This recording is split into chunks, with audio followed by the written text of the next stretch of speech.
Hello, everybody. Thank you for tuning in. All right, so I got a couple articles I want to cover real quickly, and we're just going to move right on to this whole Obamagate thing. I call it. I branded that. Political earthquake. Tulsi goes off on Barack Obama. Says Obama criminally implicated.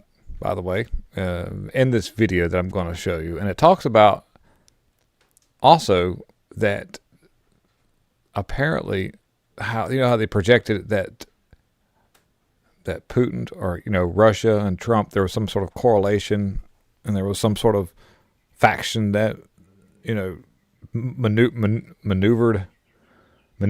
an election in Trump's favor, and that Trump was buddy with Putin and all. And this is sort of to me a level of projection, and just in an inverted way. In this video, Tulsi Gabbard is going to speak about Hillary Clinton's alleged crimes that Putin knew about. Maybe a whole lot more to the whole Clinton email scandal and destruction of evidence, not only to protect themselves from a possible investigation brought to them by an actual real government that cares about the American people, but it could have been the fact that they were trying their best to cover their tracks so that anything that Putin may use would have been all hearsay because they wouldn't have been able to prove any of it. And then the reason why I said it's an inverted relationship so far as manipulated elections is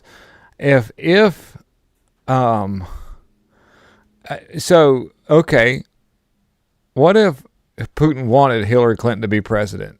And what if there was a deep state apparatus in the government who was protecting itself that's even farther up on the ladder than Hillary Clinton? This video that Tulsi is about to talk in is pretty interesting, but hear me out on this. I'm probably the only person who even came up with this idea. You remember how it was, they gave some excuse why Hillary lost the election in 2016 and Trump won. There was, and it was all accepted. And, of course, there was an apparatus that didn't like Trump. But imagine if there was an intelligence organization who knew about Hillary Clinton's crimes alleged, who knew about Putin and Russia knowing about these crimes, and that if she became president, then there would be such an extreme leverage factor that it would take power out of their hands, and it would invert the whole power structure of the deep state, which is, deeply entrenched in the United States and global politics.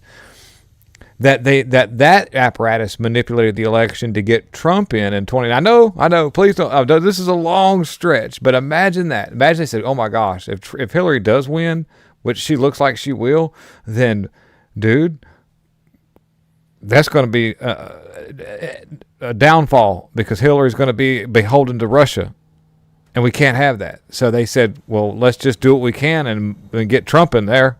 We'll just hate Trump and pretend like it wasn't us and then blame it on Russia. That's the ultimate twist and turn with this. I know. I hope YouTube lets more than 100 people see this video because as soon as I saw that, I was like, no doubt, that's what happened. I mean, in my opinion, our own government, which they've been known to manipulate elections before, we've seen it happen in 2020, manipulated the election in 2020, keep Hillary Clinton out of office, let Trump win so that there won't be the Russia collusion, and then tell them that it is a Russia collusion just to screw everything up. Does that sound plausible? Is that a possible thing? So let's listen to Tulsi Gabbard. And this is and you tell me what you think at the end of this. Religious organizations in which State Department officials offered, in exchange for supporting Secretary Clinton's campaign for the presidency, significant increases in financing from the State Department. Yeah. They also had documents that showed the patronage of the State Department to State Department employees who would go and support Hillary Clinton's presidential campaign. There were high-level DNC emails that detailed evidence of Hillary's, quote, psycho-emotional problems, uncontrolled fits of anger, aggression, and cheerfulness, and that then Secretary Clinton was allegedly on a daily regimen of heavy tranquilizers. Then CIA Director Brennan and the intelligence community mischaracterized intelligence and relied on dubious substandard sources to create a contrived false narrative that Putin developed a, quote-unquote, clear preference for Trump.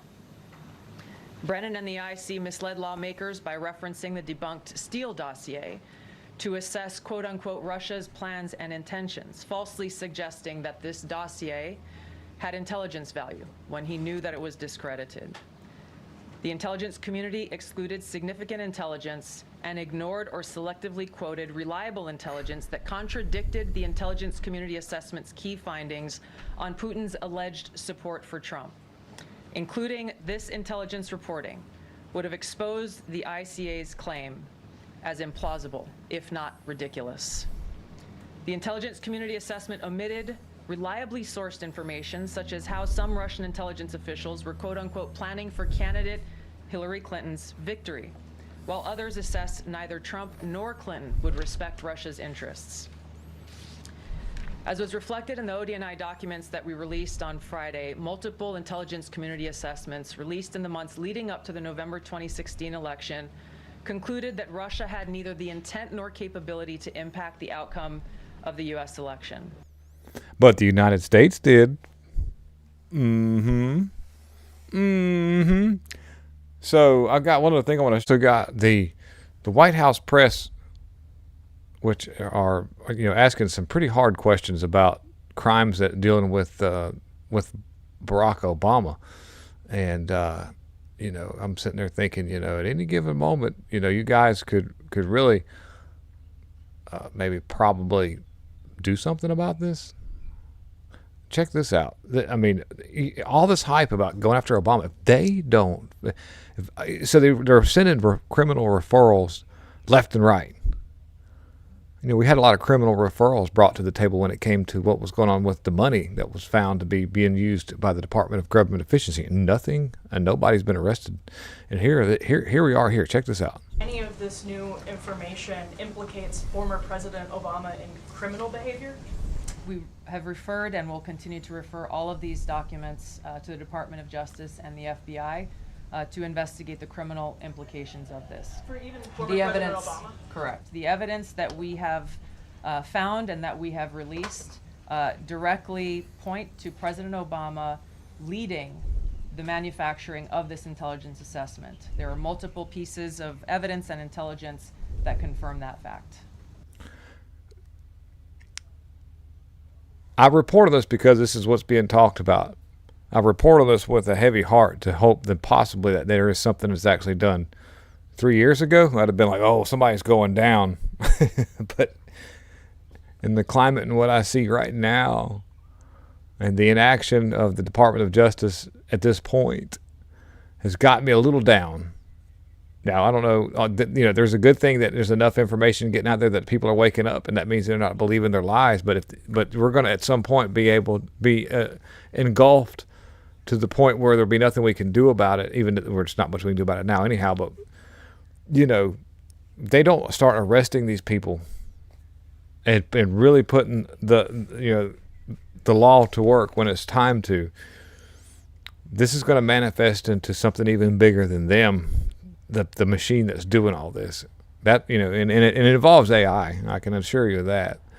That will all fall to these lies and this manipulation and this deception that's been brought upon just the world in general. And so we're at this point in time now where they're just talking about it but not being about it. So I really want to see not a little slap on the wrist, but a real bona fide deep state, big time player. I want to see it. We all want to see it. I don't care if it looks political or not. At this point, the American people don't care. They're trying to put off what's happening to Obama as a, all political show, or just, because they're only going after him. And whatever. He's the easiest one to go after right now. Biden is next. Most of Biden's crimes are all going to have to be under intent, which means a RICO case, you'd want to go from the bottom up. And Obama's definitely nowhere near the bottom, but you've got to kind of get some of the top people to go into the bottom. But anyways, and Obama's been into a few bottoms and stuff. Now, speaking of changing gears just a little bit here, you hear Zoran Mamdani, that dude who's running for mayor in New York, who's just having a good old time. saying, "Oh yeah, we're gonna do state or city-run grocery stores," and so has Mayor of Chicago Brandon Johnson, and we've even heard talk about that come out of the liar and deceiver's mouth himself, Gavin Newsom. And let me explain: socialism doesn't work. Anything non-profit usually the reason why it's non-profit is because you can take in billions of dollars and then you don't make any money because you just pay yourself an exorbitant amount of money, and what's left over you just launder it through any kind of NGO organizations where there's no profit but everybody makes a bunch of money. This is a grocery store, and As a voice for this grocery store exists in Kansas City. By the way, I had to think for a minute there. Kansas City, and it's city run. It's run by the town, the city. It's a nonprofit. It gets money subsidized to it, and there's no food. And what's food there is rotten. everyone, we're following up on tips we received from viewers about deteriorating conditions at the Sunfresh grocery store in the Linwood Shopping Center off Prospect. First off, the smell. I mean, it's just ridiculous. I watch people walk in and walk out. The grocery store has received financial assistance from the city, but has been unable to keep those shelves stocked in an area that in the past has often been referred to as a food desert. Around here, a good thing don't last too long. And it will impact a lot of people and a lot of families. KSHB 41 News reporter Alyssa Jackson went to the store to witness it for herself and is amplifying the voices of frustrated customers and community leaders. It's clear this Sunfresh at 31st and Prospect is struggling. This is the first section people see when they come in. There's barely any produce. A lot of the coolers and shelves around the store look the same way, empty. So shoppers have been asking us, if the store isn't closing, then where's all the food? A rotten smell comes through the door, and anywhere you turn, you'll see products that need to be restocked. No hot food or deli. There was a time this store was on life support. I can tell you today, right now, it's damn near dead. This is a new low, even to people like Pat Clark, who've watched the store go through its ups and downs. 30 days ago, hell, we looked like a grocery store again. The city owns the Linwood Shopping Center. A nonprofit operates the grocery store. Public and private investments are in the millions of dollars for the center. The nonprofit didn't respond to a request for comment. You hear that number she just gave out, millions in the millions. But there's nothing there. There's no food. It smells bad. They cleaned the store up before they came in there with we're coming in with the cameras. You might want to mop the floors. Okay. If they hadn't said anything, I can only imagine what it looked like. But millions of dollars go into this facility right here with nothing to show for it. So where's that money going? Where's it going? Asked the mayor's office if the city had plans to step in and consider additional funding. The office responded, the city will work closely with store ownership and all neighborhood stakeholders to support the long-term viability of the store based on normal revenues from customers and area consumers. Where is the money at? I'm asking where the money is. The shelves could indicate the future of the store. Come in here. Look what's going on. They also say a lot about how much patience people have left. Let this store close. Everything on this lot will start to fail. Then whose problem is it then? Alyssa Jackson, KSHB 41 News. That's pretty epic. That's really, that woman's not even politically motivated at all. She's probably just your normal person, just goes home, doesn't even care about politics, and she's asked, where's the money at? If there's all this money going into it, where's it at? Why isn't there food on the shelves? And if obviously people are buying the food because it's gone, so where'd that money go? Why aren't they restocking? Where's the food at? It's pretty cut and dry question, really, if you think about it. But when I was talking earlier about AI and the bigger problem that will come to be if we don't do something about these higher up elites who are running the show, even higher than Hillary Clinton, manipulating elections left and right just to engineer society and to give people a false sense of complacence. OpenAI's Sam Altman warns financial sector that artificial intelligence is about to unleash a significant fraud crisis. That's like, what do you know something that we don't? Have you developed an AI that's set up to defraud a bunch of people? You wouldn't do that, would you?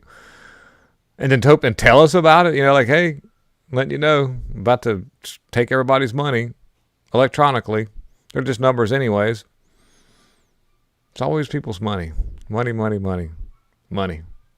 Pretty wild. But if Sam Altman is telling you this, then more than likely it's not going to be random when it happens. I'm just saying, keep letting the deep state players run around and do what they do. Don't arrest Barack Obama. Don't arrest Hillary Clinton. Don't arrest Adam Schiff and all the people running the CIAs and all the stuff. Don't arrest those people. Just let them keep going. Just talk about it. Just keep doing that. Just keep going in that direction. Don't do anything about the Epstein stuff. Don't do any. Just let it go. Just see what happens. Just keep going after the small fish and just kind of making us feel like there's something being done. And you think that you're going to be shielded from it. You higher up elites that are doing this. You think you're going to be shielded from what's about to happen to you guys? You better listen to what we're saying. Trying to help you too, Anyways, that's just kind of where it's at. And so I wanted to just get a few little deals out today. Thank you guys for watching. Please don't forget to hit the like button. The like button is imperative at this point. Comments really help too because reviews are just really down. And it's hard to keep going. I got a lot of people in the comment sections that are pulling for me and say don't give up, and I'm not going to. But when you've got almost 90,000 subscribers and you're lucky to get 100 views, tell me if my content sucks. So I'll just stop. I'm not going to stop. But I'm just saying, obviously there's some at play here, and Rumble's no better. I'm on Rumble as well. It doesn't grow. It's at 1,400 followers, and it's been that way for 3 years. So the only reason why Rumble got to 1,400 is because I pumped it endlessly on YouTube. And then nobody watches it, so it doesn't matter. But anyhow, thank you guys. And I'm not stopping. We're going to keep moving. Even if there's 10 people watching, we're going to do the best we can. Take it easy, and I'm out.